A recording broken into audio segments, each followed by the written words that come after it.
Bismillahirrahmanirrahim. Assalamualaikum warahmatullahi wabarakatuh. Puji serta syukur atas kehadirat Allah Subhanahu wa Ta'ala yang telah memberikan rahmat, taufik, dan hidayahnya sehingga kita dapat merasakan nikmatnya hidup sampai saat ini. Salam hangat dari saya, Muhammad Ma'ali, selaku mahasiswa psikologi UIN Maulana Malik Ibrahim Malang, akan memaparkan sedikit tentang perkembangan emosional anak pada usia 3 tahun pertama. Lanjut. Emosi adalah perasaan atau efek yang terjadi ketika seseorang berada dalam keadaan atau interaksi yang penting baginya. Emosi dicirikan oleh perilaku yang mencerminkan atau mengekspresikan kesenangan atau ketidaknyamanan dari keadaan seseorang atau transaksi yang sedang dialami. Ada beberapa pengaruh emosi terhadap biologis dan lingkungan, ialah emosi dipengaruhi keduanya oleh dasar, yaitu biologis dan pengalaman seseorang.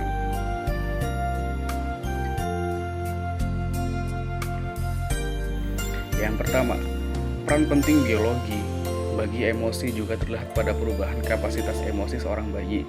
Yang kedua, daerah otak yang berkembang di awal kehidupan berperan terhadap munculnya kesedihan, kegembiraan, dan kemarahan. Bahkan bayi juga memperlihatkan emosi.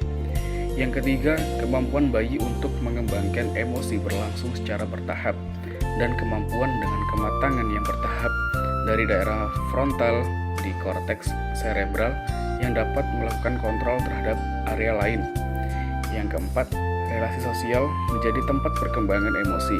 Ketika balita mendengar orang tuanya bertengkar, mereka menjadi sedih dan tidak suka bermain. Ekspresi emosional adalah terlibat dalam hubungan pertama bayi. Kemampuan bayi untuk mengkomunikasikan emosi memungkinkan interaksi terkoordinasi dengan pengasuh mereka dan awal dari ikatan emosional di antara mereka. Orang tua tidak hanya mengubah ekspresi emosional mereka sebagai respons terhadap ekspresi emosional bayi, tapi bayi juga mengubah ekspresi emosional mereka sebagai respons terhadap ekspresi emosional orang tua mereka.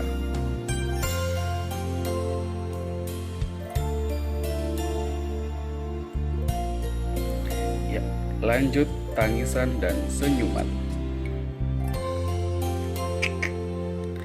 Tangisan dan senyuman merupakan dua ekspresi emosi yang ditunjukkan bayi saat berinteraksi dengan orang tua. Menangis adalah mekanisme terpenting yang dimiliki bayi baru lahir untuk berkomunikasi dengan dunia mereka. Tangisan juga dapat memberikan informasi tentang kesehatan sistem syaraf pusat bayi baru lahir. Bayi baru lahir bahkan cenderung merespon dengan tangisan dan ekspresi wajah yang negatif ketika mendengar bayi baru lahir lainnya menangis.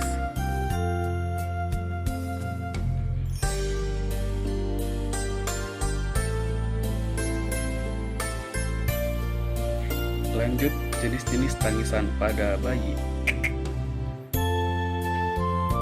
Yang pertama, tangisan dasar.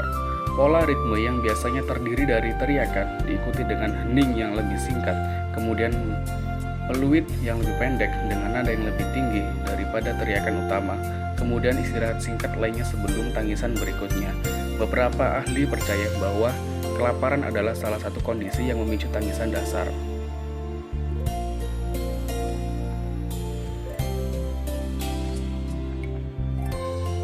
Yang kedua, tangisan marah, yakni variasi teriakan dasar di mana lebih banyak udara berlebih dipaksa melalui pita suara.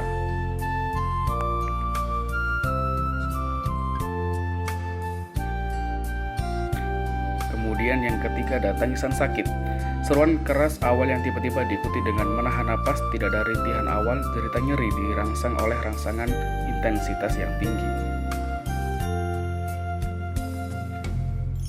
Lanjut, jenis-jenis senyuman pada bayi. Yang pertama, senyuman refleks.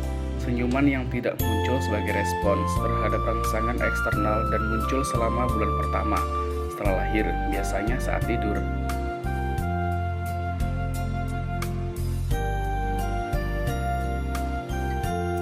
Yang kedua, senyuman sosial. Senyuman yang muncul sebagai respons terhadap rangsangan eksternal, biasanya pada wajah bayi kecil. Senyuman sosial terjadi sejak usia 2 bulan.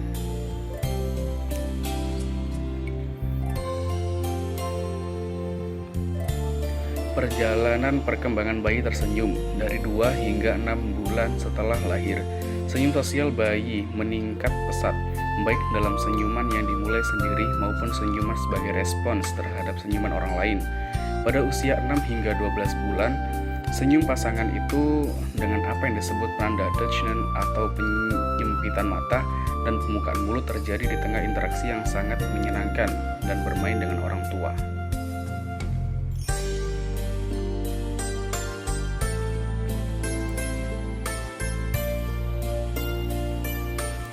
Pada tahun kedua, senyuman terus terjadi dalam keadaan yang positif dengan orang tua, dan dalam banyak kasus peningkatan senyuman terjadi saat berinteraksi dengan teman sebaya.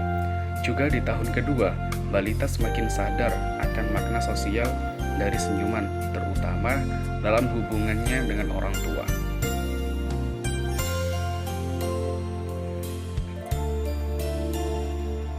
Lanjut, yakni kelekatan atau attachment.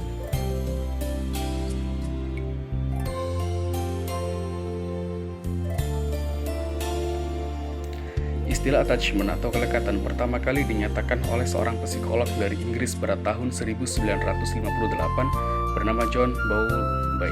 Menurut Bowlby, attachment adalah adanya suatu relasi atau hubungan antara figur sosial tertentu dengan suatu fenomena tertentu yang dianggap mencerminkan karakteristik relasi yang unik. Attachment akan bertahan cukup lama dalam masa kehidupan manusia yang dimulai dengan kelekatan anak pada ibu atau figur lain pengganti ibu.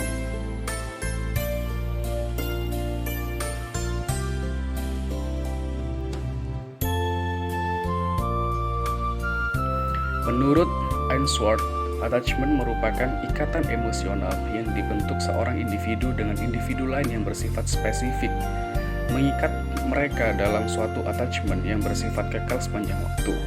Attachment yaitu suatu hubungan yang didukung oleh tingkah laku lekat attachment behavior yang dirancang untuk memelihara hubungan tersebut.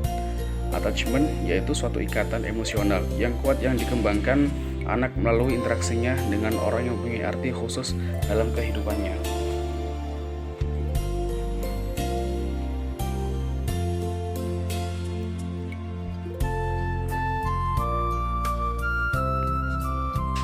Kemudian bentuk-bentuk kelekatan.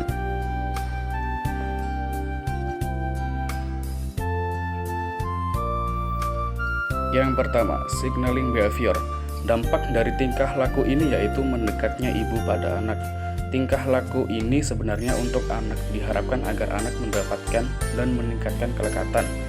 Yang kedua ada approaching behavior. yakni tingkah laku ini dapat menyebabkan anak mendekat pada ibu. Hal ini membuktikan bahwa individu tersebut mempunyai kecenderungan untuk selalu dekat dengan orang lain.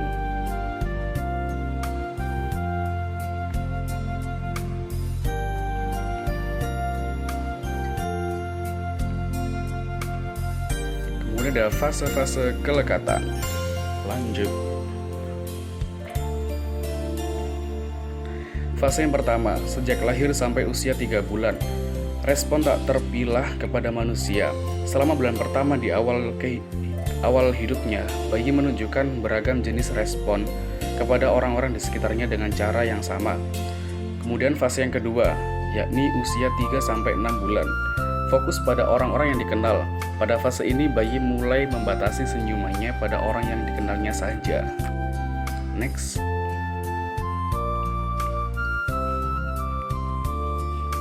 Fase yang ketiga, usia 6-3 tahun. Kelekatan yang intens dan pencarian kedekatan yang aktif terjadi pada usia 6 bulan.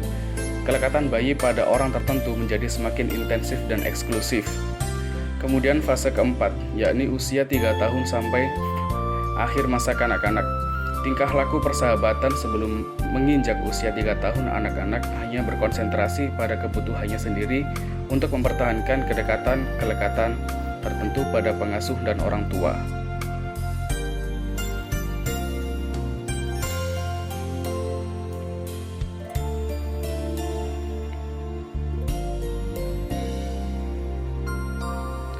Kemudian yang terakhir ada faktor-faktor penyebab gangguan kelekatan. Yang pertama, perpisahan yang tiba-tiba antara anak dengan pengasuh atau orang tua. Yang kedua, penyiksaan emosional atau penyiksaan fisik. Yang ketiga, pengasuhan yang tidak stabil. Yang keempat, sering berpindah tempat atau domisili.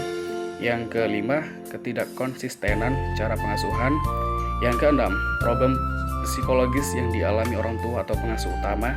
Yang terakhir yakni problem neurologis atau syaraf.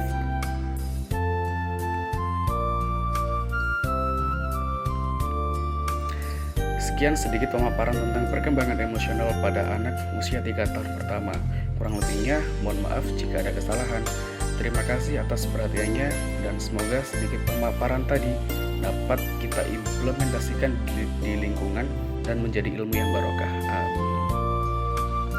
Sekian, wassalamualaikum warahmatullahi wabarakatuh.